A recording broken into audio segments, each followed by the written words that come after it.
Bismillahirrahmanirrahim. Terjadi hari kiamat sampai nanti waktu itu semakin cepat, waktu itu semakin dekat. Bahkan tidak terasanya waktu yang kita rasakan ini akan semakin mendekati datangnya hari kiamat. Dan Allah sudah tampakkan di antara min alamatis sa'ah as-sughra, tanda-tanda hari kiamat yang kecil, sebelum nanti muncul min alamatil sa'ah al-kubra, tanda-tanda hari kiamat yang besar. Oleh karena itu, para jamaah yang dimuliakan oleh Allah Ta'ala, maka tentunya kita harus betul-betul bisa memanfaatkan waktu dalam kehidupan ini. Jangan sampai kita dilalaikan dengan urusan-urusan yang tidak memberikan manfaat dalam hidup kita, baik dalam urusan dunia yang bisa menjadikan kita lupa, lalai dengan kewajiban-kewajiban kita sebagai seorang muslim untuk mentaati Allah. Bahkan kita terjerumus dalam lumpur dosa ataupun perbuatan maksiat. Oleh karena itu Nabi SAW sendiri menjelaskan, la taqumu sa'ah hatta yataqarrabuz zaman. Tidak akan terjadi hari kiamat sebelum nanti muncul tanda-tanda yang akan dialami oleh manusia, yang dirasakan oleh manusia, yang dimana yataqarrabuz zaman, waktu semakin cepat, waktu semakin berdekatan. Tidak terasa 1 tahun seperti 1 bulan. Wa takunu sanah kasyahr, 1 tahun seperti 1 bulan. Wa yakunu sar kal usbu, 1 bulan seperti 1 pekan. Wa yakunu usbu kal yaum, 1 pekan atau 1 minggu seperti 1 hari. 1 hari wa yakunul yaum kas-sa'ah, seperti 1 jam. 1 jam seperti kilatan pedang. Jadi para jamaah Bapak Ibu yang dimuliakan oleh Allah, berdasarkan hadis ini, para ulama hadis menjelaskan bahwa ketika seseorang tidak bisa menjaga waktunya dengan baik, memanfaatkan waktunya dengan baik, maka dia akan tergilas dengan waktu tadi. Semakin lama umur akan semakin berkurang, semakin habis. Maka hari-harimu itu akan juga hilang waktu hidupmu. Maka para jamaah Bapak Ibu, kalau umur kita, waktu hidup kita di dunia ini tidak kita manfaatkan untuk hal-hal yang baik, ibadah kepada Allah, berbuat baik kepada manusia dan yang lainnya, maka tentunya ini sangat rugi sekali.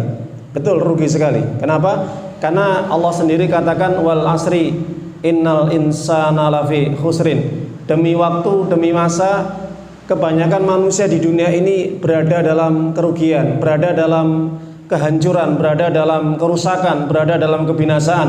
Ketika Allah memberikan waktu, umur untuk hidup di dunia, tidak digunakan untuk kebaikan-kebaikan, beramal soleh, mentaati Allah, dan juga mengikuti syariatnya, ataupun menjalankan semua perintah-perintah Allah Subhanahu wa Ta'ala.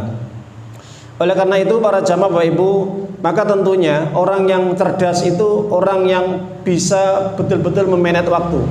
Contohnya, kalau kita tadi mendengarkan apa yang telah dibacakan oleh imam di sholat tadi, yang terutama di rakaat yang kedua, yang rakaat pertama diawali dengan surat Ad-Duha, kemudian rakaat kedua tadi dengan surat Al-Insyirah, ya.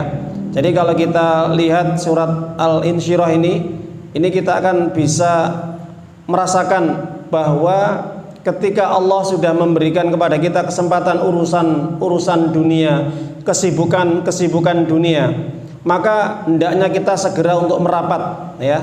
Merapat kemana? Merapat ke jalannya Allah, semakin mendekatkan diri kepada Allah Subhanahu wa Ta'ala. Maka surat Al-Insyirah, surat yang ke-94 di dalam urutan suratnya di mushaf, ya. Dan adapun asbabun nuzul surat ini diturunkan setelah surat Ad-Duha, persis tadi. Jadi urutannya surat kalau asbabun nuzul tadi yang dibacakan imam tadi, surat Al-Insyirah atau Alam Nasyrah tadi, surat yang diturunkan surat Ad-Duha. Jadi surat Ad-Duha kemudian surat Al-Insyirah. Ya, surat ini diturunkan di kota Mekah. Oleh karena itu dinamakan suratul Makkiyah. Jumlah ayatnya 8. Maka para jamaah Bapak Ibu yang dimuliakan oleh Allah Subhanahu wa taala, setelah Allah mengkhabarkan kepada Nabi Muhammad SAW dan juga kepada umatnya bahwa Allah sudah memberikan kelapangan dada kepada Nabi, artinya menghilangkan kesempitan, kesulitan, kesedihan, berbagai masalah-masalah yang itu bisa menghantui dalam hatinya.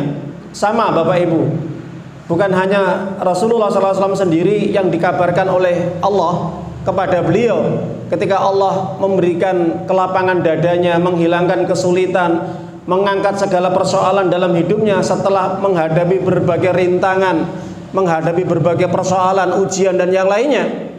Maka surat ini mengajarkan kepada kita bahwa setelah ada kesulitan pasti ada kemudahan. Setelah ada sesuatu yang berat pasti ada sesuatu yang ringan. Setelah ada cobaan ujian pasti nanti ada kemudahan, ada pertolongan. Maka oleh karena itu ini janji dari Allah, inna ma'al usri yusra. Ya, fa inna ma'al usri yusra. Jadi di situ kata-kata ma itu berbarengan. Jadi orang hidup di dunia ini, kata Allah Subhanahu wa taala ini, Allah memberikan ujian ini kepada manusia, khususnya kepada orang mukmin, ya. Itu bukan Allah itu menambah beban, tidak, tapi Allah hanya ingin menguji, ya, hanya Allah ingin mengetes siapa di antara kalian, kita semuanya yang lulus dalam ujian Allah di dunia ini. Kenapa? Karena setiap ujian itu pasti di situ ada hikmah, dan berbarengan dengan ujian, bersamaan dengan ujian itu pasti di situ ada kemudahan Bapak Ibu. Kesulitan hidup, ekonomi, persoalan-persoalan yang dialami oleh setiap manusia dalam kehidupan keluarga, kita sendiri kita rasakan hari ini, yang dimana hari ini Allah uji dengan kondisi ekonomi yang mungkin serba sulit, ya. Karena apa? Karena memang tatanan kehidupan yang memang tidak mendukung, tidak sesuai dengan aturan Allah, tidak sesuai dengan syariat Allah, maka ini berdampak kepada dalam kondisi ekonomi di tengah-tengah masyarakat kita, ini berdampak luar biasa. Pengaruhnya luar biasa. Kenapa? Karena memang Allah tidak diikut sertakan dalam mengatur makhluknya. Jelas Bapak Ibu, nggih?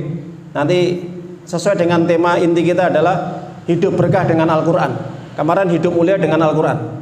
Nah, maka para jamaah Bapak Ibu rahimana rahimakumullah taala, terkait dengan surat Al-Insyirah ini, Allah memberikan kabar gembira bahwa siapapun mereka yang siap dengan tantangan Allah, ujian Allah, pasti Allah akan berikan janjinya, akan dihilangkan nanti kesulitannya, persoalan hidupnya, segala kekhawatirannya, ketakutannya, dan apapun yang itu bisa menjadikan hati itu resah, gelisah, takut, khawatir dan yang lainnya, itu akan diganti sama Allah. Kemudahan, kelapangan, ketenangan, ketentraman, kebahagiaan, pertolongan, apapun. Ini janji dari Allah Bapak Ibu, nggak main-main, ya. Tapi ingat, Allah mengatakan bahwa innamal usri yusra.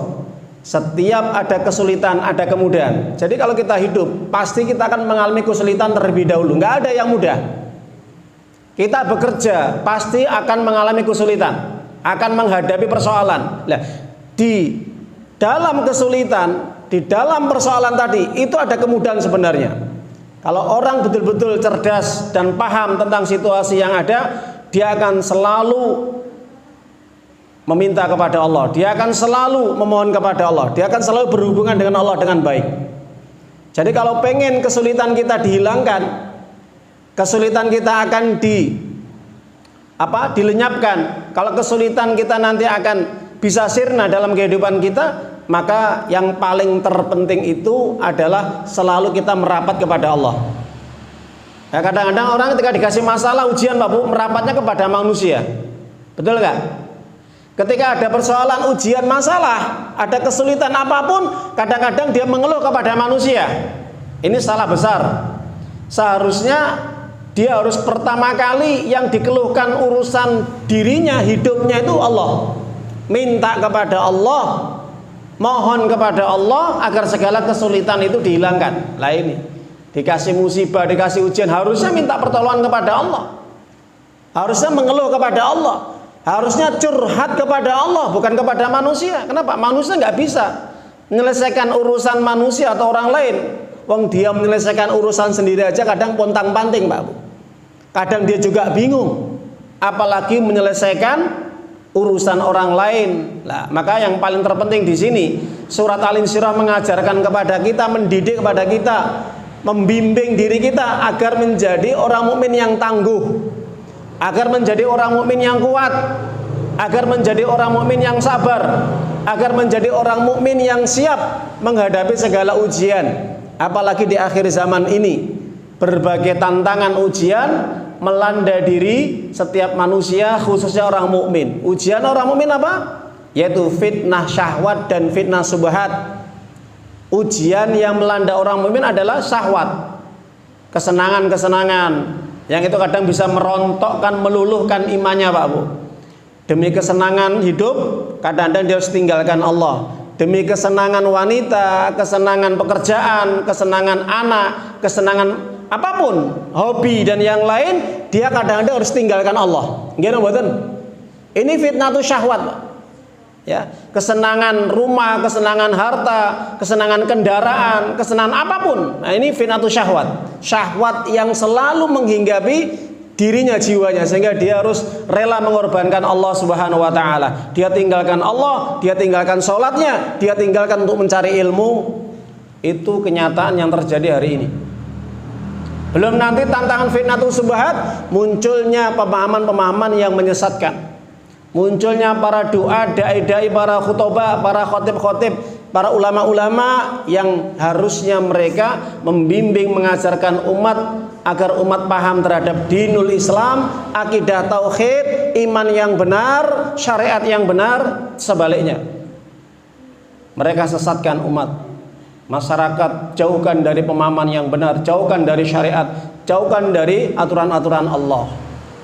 Ini yang terjadi akhir zaman sekarang ini, Bapak Ibu, sehingga umat tidak paham tentang akidah tauhid yang benar, iman yang benar, syariat yang benar, aturan-aturan Allah, perintah larangan, halal haram, sunnah bid'ah, syirik tauhid, itu nggak paham kebanyakan umat Islam, Bapak Ibu. Kenapa? Karena saking banyaknya para khutbah, para khotib-khotib, para doa-doa dai-dai yang mereka tidak mau amanah jujur menyampaikan agama Allah. Bahkan muncul aliran-aliran sesat, Pak Bu, yang menjauhkan dari akidah yang benar, menjauhkan dari pemahaman Al-Quran yang benar. Mungkin pembuatan kita lihat di media sosial itu, ajaran-ajaran sesat itu. Ini fitnah subhat, Pak Ibu. Bahkan mereka melegalkan adanya apa? LGBT. Bahkan mereka menghalalkan apa? Perzinaan, menghalalkan khamr, dan menghalalkan banyak larangan-larangan Allah Subhanahu wa taala.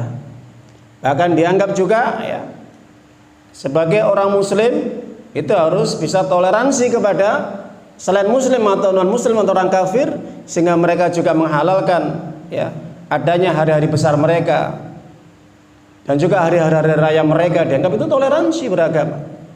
Nah, ini kan merusak lakum dinukum waliyadin. Ketika ada fatwa, perkataan siapapun mereka yang mengatakan alim, berilmu, kemudian di situ memberikan fatwa, penjelasan, keterangan, bolehlah toleransi dalam beragama, berakidah terhadap selain Islam, jelas ini fitnatus subhat yang melanda hari ini khususnya kepada umat Islam. Wal-iyadu billah, kita berlindung kepada Allah. Ya. Jadi para jamaah Bapak Ibu yang dimuliakan oleh Allah Subhanahu wa taala, ditutup oleh Allah dengan kalimat yang indah, fa idza faragta fansab wa ila rabbika farghab. Maknanya apa? Apabila engkau selesai urusan-urusan duniamu, pekerjaanmu, kesulitanmu, segera merapat kepada Allah, segera datangi Allah, minta kepada Allah, bersimpuh di hadapan Allah, banyak sujud, banyak menangis, ya. Segala keluh kesah kita sampaikan kepada Allah, Pak Bu. Terutama di malam hari ketika salat malam, insya Allah Allah akan udar sedikit demi sedikit. Allah selesaikan persoalan-persoalan kita, masalah-masalah kita, ujian-ujian yang melanda diri kita. Gimana betul Pak? Ini ayat Allah Pak Bu. Masya Allah. Pendek tapi luar biasa kandungan di dalamnya. Mengajarkan kepada kita agar senantiasa kita selalu merapat kepada Allah, mendekat kepada Allah setiap ada persoalan. Jangan kita terlalu mengharap manusia, kita akan kecewa nanti. Siapapun orang yang terlalu mengharap kepada manusia, pasti nanti dia akan kecewa. Ingat, sebagaimana Imam Syafi'i mengatakan dalam qaul emasnya. Itulah sedikit yang kami jabarkan terkait dengan kandungan di dalam surat Al-Insyirah yang namanya insyirah, membuat hati lapang, membuat hati itu gembira, senang. Dengan catatan, siapapun orang yang kembali kepada Al-Quran, kembali kepada Islam, insya Allah mudah-mudahan hidupnya akan lapang, bahagia, tentram. Ya.